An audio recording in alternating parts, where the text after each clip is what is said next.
ने आगे से कहा कि जी मैं 2 जज आपको दे सकता हूँ और 9 नहीं दे सकता क्योंकि मेरे पास जजेस की कमी है और 40 जज हैं, 39-40, तो हमारे पास ऑलरेडी केसेस बहुत ज़्यादा हैं, तो मैं आपको 2 जज दे सकता हूँ। 2 नाम उन्होंने कौन से दिए? आपको याद है? आपको किसी में आप में से किसी को याद है? नहीं याद होगा, मैं याद दिला देता हूँ। पहला नाम था मौसूफ जनाब जस्टिस मोहम्मद सरफराज डोगर, जिनको फिर ट्रांसफ़र करके और इस्लामाबाद हाई कोर्ट ला के और चीफ जस्टिस बनाया गया।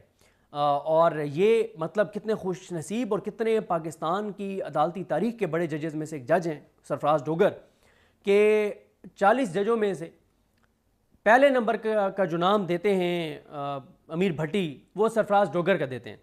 जब लाहौर हाई कोर्ट से एक जज ट्रांसफ़र करके इस्लामाबाद हाई कोर्ट लाना था तो justice Yahya Khan, justice Aamir Farooq, justice Aalia Neelum, Asif Ali Zardari, Shehbaz शरीफ,